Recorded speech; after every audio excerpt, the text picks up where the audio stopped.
विधानसभा चुनाव का परिणाम घोषित हो गया है और आलापुर सुरक्षित विधानसभा सीट से समाजवादी पार्टी के कैंडिडेट त्रिभुवन दत्त जी विधायक निर्वाचित हो चुके हैं। आलापुर विधानसभा क्षेत्र में आज पहुंचे कार्यकर्ताओं ने जोरदार स्वागत किया। अछती बाजार से लेकर के रामनगर पार्टी कार्यालय के अलावा अकबरपुर मुख्यालय पर भी कार्यकर्ताओं ने जोरदार स्वागत किया। आज विधानसभा क्षेत्र में पहुँचे हैं। विधायक निर्वाचित होने पर आपको बहुत बहुत बधाई। जी धन्यवाद भाई दुष्यंत जी।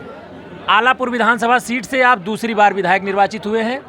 2007 से 12 तक का कार्यकाल जनता ने आपका देखा है और अब एक नया मौका दिया है, तो कितनी चुनौती मानते हैं? देखिए, चुनौती तो है, क्योंकि चुनौती इसलिए है क्योंकि हमारी सत्ता नहीं बन पाई, इस बात का दुख है।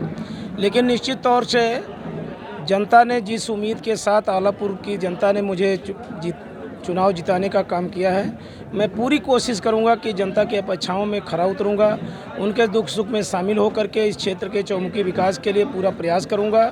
और निश्चित तौर से जो क्षेत्र की एक चाहत होती है, जनता की चाहत होती है कि हमारे सुख दुख में हमारा नेता खड़ा रहे, उसमें त्रिभुवन दत्त कहीं पीछे हटने का काम नहीं करेगा। वर्ष 2012 से 2022 के बीच का जो समय था, इसमें भी जनता के बीच में आपकी उपस्थिति लगातार बनी रहती थी और जनता इस बात को स्वीकारती भी थी, चाहे विपक्ष के लोग हों चाहे पक्ष के लोग हों, और चाहे जितना चलना हो, ये सब चीज़ें होती थी। अब विधायक आप निर्वाचित हो गए हैं तो क्षेत्र के विकास की भी जिम्मेदारी होगी, तो क्या प्राथमिकताएं आपकी होंगी? देखिए, पहली प्राथमिकता तो हमने आपको बताया कि जनता के सुख दुख में उनके दरवाजे पर शामिल होना, ये बहुत बड़ी प्राथमिकता हमारी होगी, क्योंकि लोगों की अपेक्षाएं होती है कि हमारा नेता हमारे यहाँ आए, हमारे मान सम्मान को ऊंचा करने का काम करे। दूसरा जो काम है कि क्षेत्र का जो विकास है बड़े पैमाने पर 5 वर्षों में रुका हुआ था, निश्चित तौर से सत्ता नहीं है, लेकिन जो विधायक निधि है उसका पूरा उपयोग करके क्षेत्र का विकास कराने का काम किया जाएगा। और निश्चित तौर से प्रदेश की सत्ता दूसरे के हाथ में है, लेकिन मेरा पूरा प्रयास होगा कि जनता के हित के लिए उनसे भी मैं मांग करूंगा, क्षेत्र के विकास के लिए धन इकट्ठा करके लाने का काम करूंगा और पूरी कोशिश होगी कि आलापुर को एक विकसित विधानसभा बनाने का पूरा प्रयास करेंगे। राजनीति का एक लंबा अनुभव रहा है, जिला पंचायत अध्यक्ष का कार्यकाल, सांसद का कार्यकाल, विधायक का कार्यकाल और फिर एक बार विधायक का कार्यकाल, तो कितना इस अनुभव का लाभ आपको मिल पाएगा? देखिए, अनुभव का लाभ यही मिल पाता है, जैसे पहली बार कोई जीतता है तो विधानसभा में जाने के बाद वो समझ नहीं पाता कि कहाँ से क्या कार्य होते हैं, तो इसका तो हमें कोई जानकारी लेनी नहीं, इसके बारे में हमें पूर्ण जानकारी है।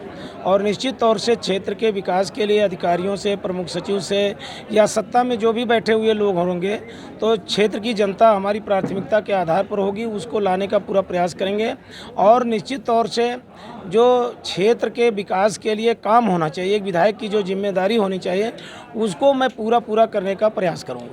संघर्ष के समय में ये जीत मिली है और ये जीत बड़ी महत्वपूर्ण आपके लिए है और आपके कार्यकर्ताओं के लिए भी है। आलापुर विधानसभा क्षेत्र में जब आप प्रचार करने जाते रहे होंगे, गाँव की गलियों को आपने देखा होगा, सड़क को देखा होगा, तो सड़क का जाल चाहे आपके पिछले कार्यकाल का हो चाहे बीच में कुछ अधूरा हो गया था, इसको कैसे पूरा करेंगे आप? देखिए, वही तो मैंने बताया ना कि एक तो विधायक निधि से करने का पूरा प्रयास करूंगा।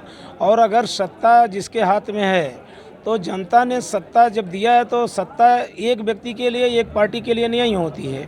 सत्ता जो है पूरे समाज और पूरे प्रदेशवासियों के लिए मिली हुई है, तो मैं चाहूँगा कि उनकी प्राथमिकता ये भी होना चाहिए कि पूरे प्रदेश के साथ आलापुर, अंबेडकर नगर जनपद भी चौमुखी विकास उनके कार्य योजना में होनी चाहिए। तो मुझे पूरा भरोसा है, जैसा वो नारा देते हैं कि सबका साथ सबका विकास, अब पता चलेगा कि 5 वर्षों में किसका साथ किसका विकास हो करने का काम करेंगे। अगर नहीं करेंगे तो जनता के बीच में इस बात को ले जाकर हम अपने लोगों को बताएंगे, निश्चित तौर से जनता उसका हिसाब किताब आगे करेगी। अंबेडकर नगर जिले में 5 सीटों पर समाजवादी पार्टी का कब्जा हुआ है। जी। अंबेडकर नगर में सपा की सरकार बन गई है। जी। उत्तर प्रदेश में सत्ता आपके विपरीत है। जी।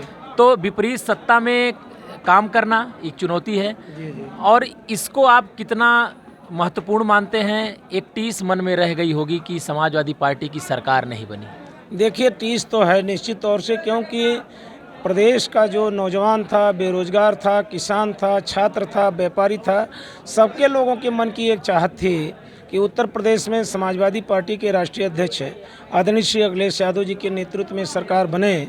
लेकिन ये चाहत पूरी नहीं हो पाई। अब क्या कारण रहा है इसको तो पूरा विश्लेषण करने के बाद ही पता चलेगा। लेकिन निश्चित तौर से सत्ता न बनने के कारण चुनौती तो बहुत बड़ी है, लेकिन इस चुनौती का मुकाबला करने का काम किया जाएगा कि बाबा साहब डॉक्टर अम्बेडकर ने कहा है कि जीवन संघर्षों का जीवन होता है। किसी ने आशा ही जीवन बताया, किसी ने मतलब कला ही जीवन बताया, लेकिन बाबा साहब डॉक्टर अम्बेडकर ने स्ट्रगल इज लाइफ बताया कि संघर्ष ही जीवन है।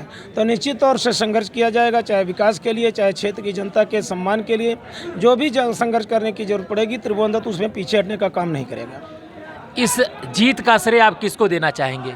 देखिए, इस जीत का श्रेय सबसे पहले मैं समाजवादी पार्टी के राष्ट्रीय अध्यक्ष आदरणीय श्री अखिलेश यादव जी को देना चाहूँगा, क्योंकि हम लोग दूसरे दल से आए हुए लोग थे और राष्ट्रीय अध्यक्ष जी ने हमें उस लायक समझा और आलापुर की जिम्मेदारी हमारे कंधों पर सौंपा, हमें यहाँ से अपना उम्मीदवार बनाया और यहाँ की महान जनता और हमारे समाजवादी पार्टी के पदाधिकारी, कार्यकर्ता, समर्थक सब लोगों ने दिन रात मेहनत करके जो जिताने का काम किया है, तो सभी लोगों को मैं श्रेय देना चाहता हूँ कि सब लोगों की नैतिक जिम्मेदारी थी, उन्होंने ये जिम्मेदारी सौंपने का काम किया। धन्यवाद आपका। अभी आपने समाजवादी पार्टी के निर्वाचित विधायक, आलापुर विधानसभा सीट के जो निर्वाचित विधायक हैं त्रिभुवन दत्त जी को सुना, जिनका कहना है कि कार्यकर्ताओं को सहयोग मिलता रहेगा, कार्यकर्ताओं को पूरा समर्थन देंगे, साथ ही साथ आलापुर का जो विकास है, विकास निधि जो आएगी उस विकास निधि का प्रयोग करेंगे और शासन सत्ता के जरिए भी आलापुर विधानसभा क्षेत्र में विकास कराकर आदर्श विधानसभा बनाने का प्रयास करेंगे।